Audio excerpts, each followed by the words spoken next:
What's up guys, Shane Stars with Droid Modder X, and it is finally here, the Nexus 6, and as far as I can tell, I'm one of the first to receive this. I actually lucked out. I had to pre-order from Motorola. I had no luck whatsoever in pre-ordering from the Google Play Store. It turns out that those devices have not even shipped. It was a huge headache for me when I was trying to order this on the very first day that pre-orders went live. I mean, I pretty much hovered over that site and hit the refresh button over and over again trying to pre-order one. Was very frustrated that I wasn't able to get in on it, and then a few weeks later somebody, I can't remember who it was, on Twitter mentioned that it was available on Motorola. It might have been Josh from What Would Josh Do, but I jumped on that, got it pre-ordered, and it has now arrived. When I pre-ordered it, it said it'd be here by the 19th. Today is the 17th, and it is here. So as you guys can see, this is a 32 gigabyte model. This is the Nexus 6.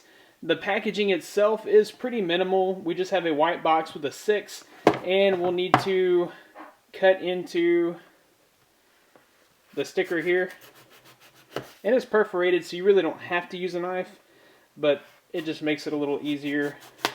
And then we should be able to turn it back over and just kind of slide the top off like so, and there is the behemoth. So first impressions right off the bat, this phone seems huge. It is definitely a phablet, definitely a two-handed device. I'll put it up side by side next to the Note 4, and you guys can see that it is every bit as big as a Note 4. It's just a little bit taller, and it is wider than the Note 4. In fact, we can put this there, and you guys can see taller and wider than the Note 4. And the thickness, it actually looks to be quite a bit thinner, or that may just be because of the edges here. But it looks to be quite a bit thinner than the Note 4. If you look at it this way, you guys can see that it's pretty much the same thickness. Well, no, it really does look a little thinner than the Note 4. So we'll just kind of move along with the unboxing, see what else is in the box itself. So we got the starter kit here, and it's just a little red package. We can actually open it up and see what all is contained within. Looks like your little quick start guide, SIM card removal tool, and safety and warranty information. Okay, we'll move along. We have a micro USB cable, and we have the wall charger. Okay, and I don't see anything else at all in the box. So moving along to my favorite part of any unboxing, taking off the plastic screen.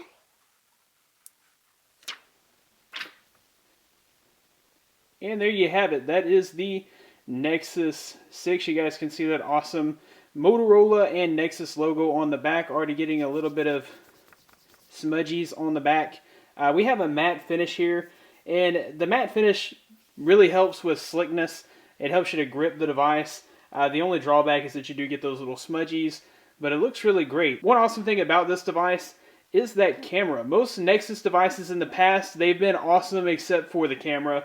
In this case, Motorola's done a great job of actually providing us with a decent, well, more than decent camera. The camera there is a 13 megapixel camera, and it does shoot in 4K. So not only is it a 13 megapixel camera, it does include optic image stabilization, which helps with those blurry images that you take. With optical image stabilization, you get less of the blurriness in your images. And there's also a dual LED ring flash, which is pretty cool. So this is probably one of the first Nexus devices with a pretty good camera. I remember the last Nexus phone that I had was the Galaxy Nexus, and that was on Verizon, and so it wasn't the best experience, but it was probably the best experience that I've had of a phone itself. So I'm actually really excited to have this device because this is the unlocked version. It should work on all major carriers. I know it is said to work with Verizon out of the box. Don't have to wait on the carrier version since I did buy it directly from Motorola. We'll go ahead and boot it up and talk about some more of the specs. So it does have that 6-inch AMOLED screen, and the resolution is 1440 by 2560, which is 493 pixels per inch. That's a pretty pixel-dense display. It is AMOLED, so the color should be sharp, crisp, and awesome. And then, of course, it is covered with Gorilla Glass 3, which should help with durability, especially when we talk about scratches and, you know, with your keys and everything else in your pocket. The Gorilla Glass 3 should be pretty awesome. It should be pretty shatter resistant from minor drops anyhow. So right off the bat, one awesome feature that I do see here is I see speaker up top, speaker on bottom.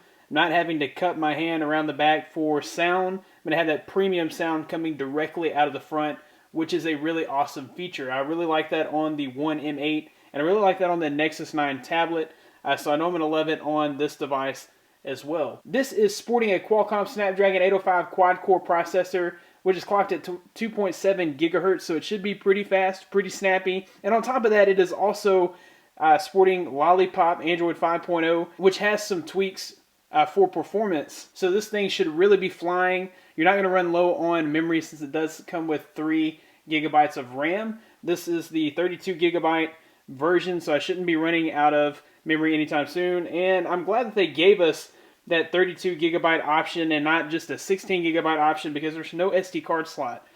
So you won't really be able to get any more storage. You might actually want to go with a 64 gigabyte version since there is no SD card slot. Okay, it does have a 3,220 milliamp hour battery, which means that you should be able to get a full day's use out of this, even with the large high resolution screen. So we'll just kind of take a quick tour of the device. Like I mentioned before, we do have 2 speakers on the front. We do have a 2 megapixel camera. I'm really enjoying the button placement here of the power and volume rocker. I only need my thumb to access each of these. The power is in a perfect position right there where my thumb can easily reach it. Volume rocker is right here below it.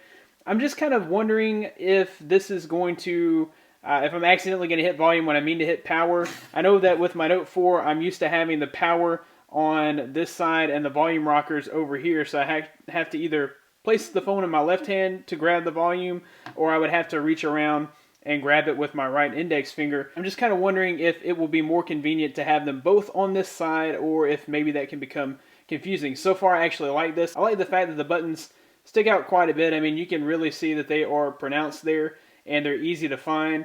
On the Nexus 9 tablet, they're kind of laid in and flush with the side of the device. Here, they stick out a little bit, and they're just really easy to get to. If we turn around to the back, you will notice that 13 megapixel camera, Motorola logo, and Nexus logo. And then we have this really nice glossy finish on the edges, which make the edges stand out quite a bit. On the bottom, we have the charge port.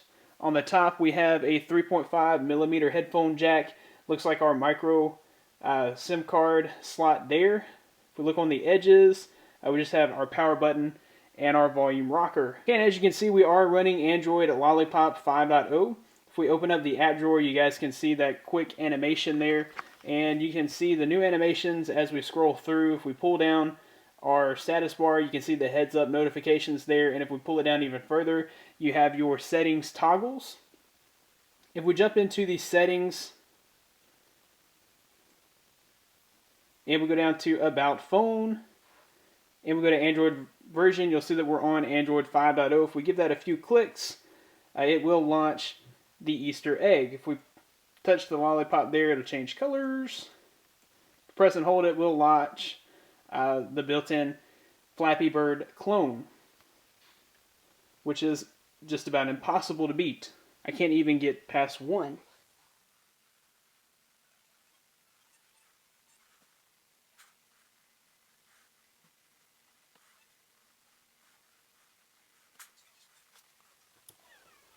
Alright guys, that about wraps it up for this quick unboxing and first impressions overview of the device.